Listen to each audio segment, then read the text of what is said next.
Hi everyone and welcome to this video. Sorry there hasn't been one in a little while. I did have my baby 3 weeks ago now.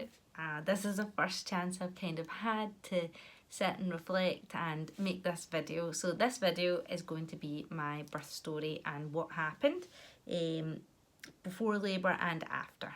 So it might be a bit of a long video. And just a couple of trigger warnings. I will be talking about blood and an episiotomy, so stitching and things like that as well. So if any of that kind of stuff is not your thing, then I wouldn't recommend watching this video. But other than that, it is a really positive birth story. I'm super happy with it. I've got some notes here as well. So if you see me looking down, that's what I'm looking at, because a lot of it is a bit of a blur. So yeah, I decided to write it down to keep all my thoughts on track and in order. So yeah, let's just get into it. So I had a little baby boy on the 17th of November. His due date was the 11th of November. So he kind of hung in there for an extra 6 days. He must have been nice and comfortable and cosy. So I thought I would start with just before labour, before I went into labour. I went to my midwife appointment. And this was on my due date on the 11th. So I went to my midwife appointment and she kind of wanted to talk about an induction and doing a sweep and things like that. Now I have been using the Positive Birth Company hypnobirthing program, so I knew that I wasn't uncomfortable. I knew that the baby was okay. You know, when I went to the appointment, she checked the heartbeat, she checked the size, everything was okay with that. So I was actually okay with letting nature kind of take its course as much as I could. So I declined a sweep and I pushed the induction back to the last possible date. So they let you go, in the NHS in the UK, they let you go 2 weeks over your due date. So I was quite happy with that. I didn't want the sweep, and the induction was booked for 2 weeks after, which was totally fine. I was hoping I was going to go into labour before that anyway, so yeah, I wanted to go in as naturally as possible. So 6 days overdue. I had been doing everything I could, you know, walking around a lot, eating spicy food, doing everything that they recommend. So on the 16th of November at 10 p.m, I was in bed, and I felt a kind of like water down there. It wasn't a big gush, it was more of a kind of trickle. So I went to the bathroom and there was some water there. It was clear. I didn't really know what it was. There was no pain, anything like that. So I went back to bed and waited for a while, and then cramp pains kind of started. That's the only way I can kind of describe it. I felt like cramp. It was really uncomfortable. I decided to start timing them. I got an app for it, the Freya app, that was really, really helpful. My partner used it for me as well when I was in more further on stages of labour, but at the beginning I was using it and it was really helpful. I could see that it looked like there was a pattern emerging to them. So at about 11 p.m, my partner phoned the hospital just to let them know. They did say on the phone, because it's our first baby, they said that these things can start and stop, and it's probably going to be a few days of this kind of start stopping. At that point the pain wasn't bad, it was again just like cramping, and I was using breathing techniques to try and cope with the pain, which it was fine. I was doing that. Then so she said try and get some sleep, because it was 11 p.m. at night. I'd been awake all day. She said try and get some sleep. So went back to bed. The pain was gradually getting worse and more frequent. I was still using this contraction timing app, and it was extremely uncomfortable. So I had bought a TENS machine, So we ended up putting that on my lower back. Personally, I don't know if it's the one I bought or what it was, but I didn't feel like it kind of touched the pain at all. Maybe a little bit, it made it a little bit bearable, but I maybe used it for an hour. And my partner in that time, he ran me a bath, so I decided to get in that. Again, maybe it did help slightly, but I still felt in a hell of a lot of pain. And you know, the best thing I found was the breathing techniques that I'd learned and breathing through the contractions. That really helped me. Knowing that they were coming to an end as well, that helped. So when I was midway through one, I was like, I know this is going to end. I can get through it if I keep breathing. And I did. And it really helped me, that mentality. So carried on like that most of the night. I didn't get any sleep. My partner managed to get a couple hours maybe, if that. You know, and then I went to the bathroom. Now, time kind of merges for me here, but I think it was probably around 5ish. I went to the bathroom and was labouring in there for a while, just kind of sitting on the toilet, and there was quite a bit of blood in my underwear. I'd been wearing a maternity pad, just in case my waters broke or anything else came out, but so there was quite a lot of blood, which kind of worried me. So, and there was the pain was ridiculous as well. So my partner phoned the midwife. This must have been about 6 a.m.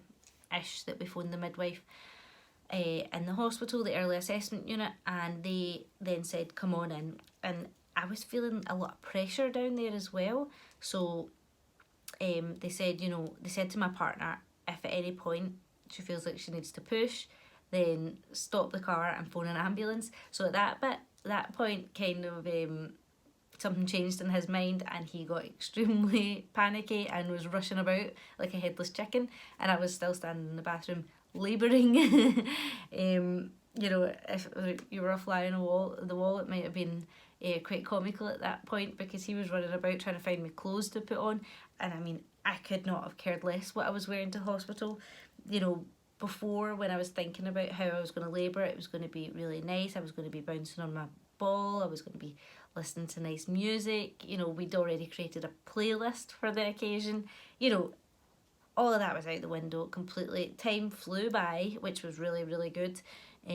But at the same time, you know, my head was just focused on breathing and getting through this, because your body just takes over, and you know, you just have to go with it. But yeah, I know some women do take advantage of all these things that they've put in place before. I just couldn't, absolutely not.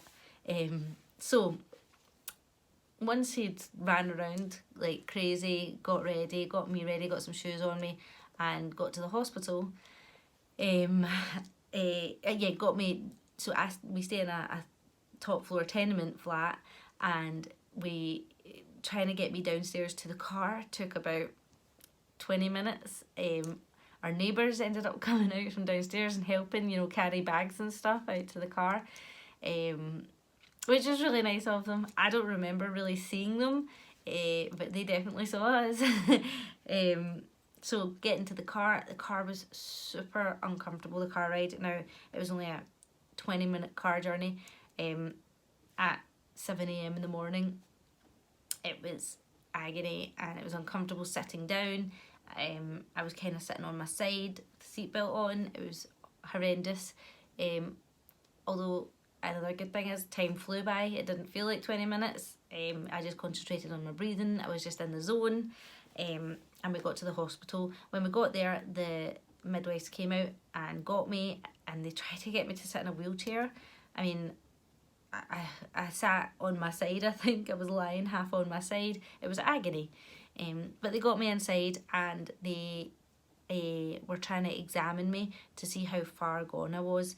They asked my partner to go and park the car and come back round. So he did that at this point. and then they managed to examine me. They managed to get me on the bed, which was horrifically uncomfortable, trying to get up in the bed because I was just trying to focus on my breathing. I didn't want anybody to move me.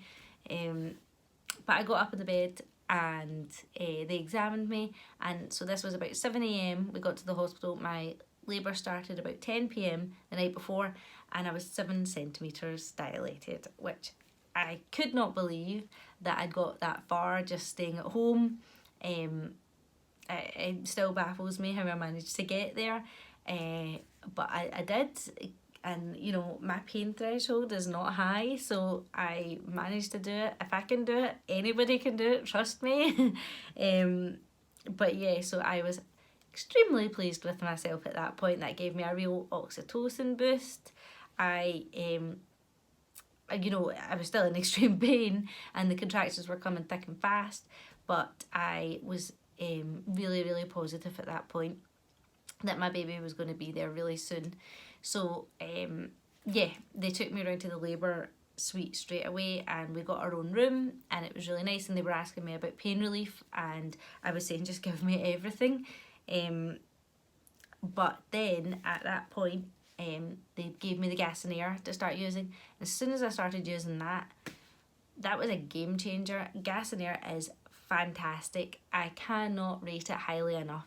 I mean, if I could bring some home to have when I'm on my period, then I would, because it was amazing. I absolutely loved it.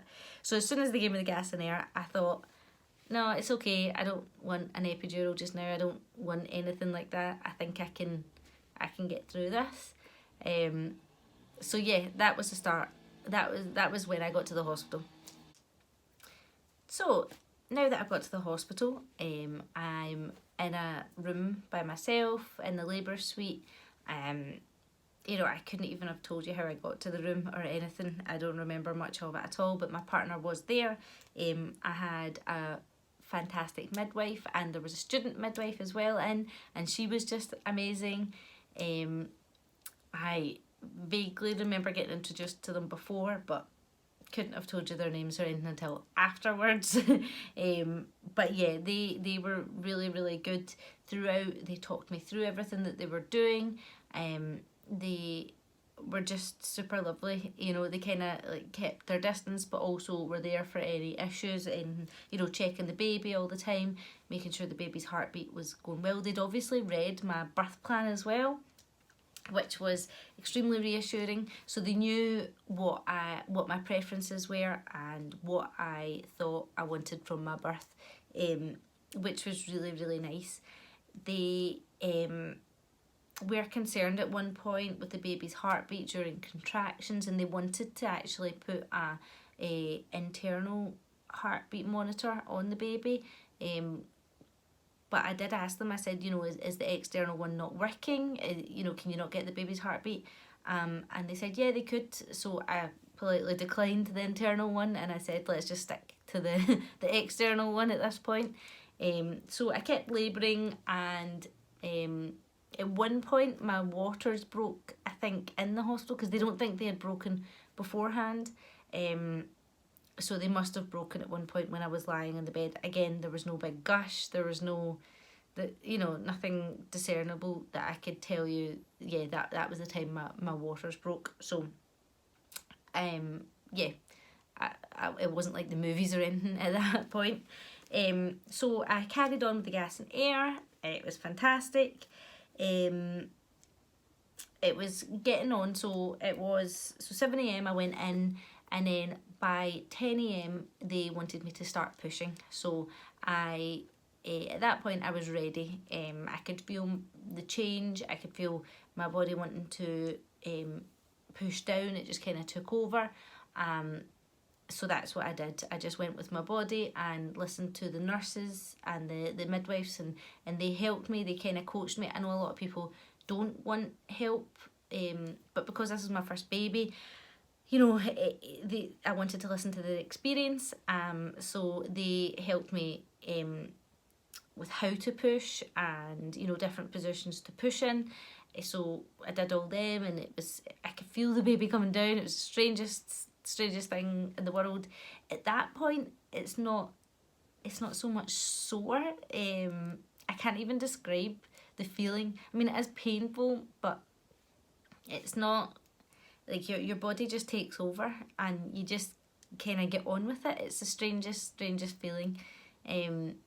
So I was pushing, and it was getting to the point where I was getting tired. So this, I think I was pushing for about 2 hours, and I was getting tired, and the baby was down and they could see the head, and my partner could see the head. He looked and he was like, I can see its head. But it was just kind of getting stuck there, and every time I pushed it wasn't happening. So she did, the midwife recommended giving me an episiotomy. So they thought I was going to tear if I didn't have that, and it might have been worse. So I agreed anything to get the baby out, and to get the baby out safely as well, for me and the baby. So so I got an episiotomy. I did not feel anything. I think they numbed the area beforehand, before cutting it, but again, don't remember. If it was sore, I don't remember the pain from it. I think I was just, everything was just going, you know. My whole body was just focused on having this baby. So any kind of pain or anything that was associated with it, I didn't feel, which was a relief, because I was worried that would have been extremely sore. But no, it wasn't. And then with another couple of pushes after the episiotomy, the baby came out. So, and at that point they picked him up, they kind of put him, my partner looked round, because we didn't know what we were having. My partner looked round and he turned to me and he's like, it's a wee boy, we had a wee baby boy. And they passed him over to me, and it was straight onto my chest, so we had skin to skin, and he just kind of lay there for a little while, and it was just the nicest feeling ever. We did delayed cord clamping, which I wanted, which I think is standard anyway in Scotland. And then my partner cut the cord, and at that point they kind of just left me for a wee while with the baby. My partner, we just kind of sat there and enjoyed the moment, and it was unbelievable. It was the best experience of my life. And then once we'd been sitting there for a wee while, they gave me the jag to birth the placenta, and that was fine. I wasn't even sore. I think I did use a gas snare a couple of times when that was coming out, but it was fine. Again, I don't really remember it, so it must not have been that bad. I'm just gonna have some water. And then the stitching, so they had to give me a couple more injections down there to numb the area, which I did feel that was a bit sore, a bit uncomfortable, but I used a gas snare, and then I couldn't feel anything. It maybe took 20 minutes to complete all the stitching that she had to do and clean up the area, and but it was fine. It didn't hurt. Wasn't uncomfortable. The midwife was fantastic. She talked me through everything, and she was also teaching the student midwife. So they were talking through it, and it was fine. Again, at the time, I had my little baby boy on my chest and my partner next to me, and we were just on cloud 9, absolutely in love. So I wasn't even paying attention to what was going on down there, really. But yeah, so we sat there for a wee while, and then they were finished, and we were just sitting there holding on to the baby. That maybe lasted like an hour, and then they took him away and measured him, weighed him, and gave him to my partner. So he had a wee hold of him, a wee bit of skin to skin as well. And yeah, it was just such a fantastic time. They left us to it as well. They left the room, and we just had a few hours to ourselves, and it was lovely. So he was born, his name is Samuel Scott Valentin, and he was born at 12:10 on the 17th of November. And yeah, I cannot explain how positive a birth story it was. It was just fantastic. You know, it wasn't completely without events, you know, like I had to get an episiotomy, which was uncomfortable afterwards, although really not as uncomfortable as I thought it would be. As long as you keep it clean, everything healed fine. You know, at this point I have zero pain. There's no issues at all. So it's not, if it, you know, if anybody's worried about it, it's not actually as bad as you think it's going to be. I thought, you know, stitches and episiotomy would be one of the worst things that could ever come from birth, but it's definitely not. So that was fine. I did have to stay overnight because I wanted to breastfeed. They wanted to see Sam latch on and make sure I could cope with breastfeeding, and unfortunately they didn't see it enough when he was in hospital, so I had to stay overnight, and they saw him latch on and they were quite happy with that. So I managed to get home the next day at midday. My partner came and picked me up, which was just delightful. He was delighted to come back and get us both, because he was exhausted as well from the night before, so he was quite happy to go home and get one good night's sleep, whereas I kind of had 2 nights with no sleep. But yeah, completely worth it, every bit of it, definitely. Samuel is sleeping just now. This is how I could film this video, so when he wakes up I'll show you some pictures. I'll put some pictures in, and yeah, I'm sure you'll meet him in the next video properly, but I just wanted to go over my birth story and how positive it was. Again, it might not be everybody's positive birth, but for me it was perfect. I got my little baby at the end of it, and I would do it all over again, and I think that's a good sign. So I just wanted to say thank you very much for watching this video, and if you have any questions or anything, please let me know. I've got a few more videos to make that I wanted to do before Samuel came, but unfortunately I didn't get a chance. So I'll post them after this one, you know, pregnancy essentials, etc. But yeah, please let me know if you've got any questions and I'll answer them. But until then, I'll see you in the next video. Thanks!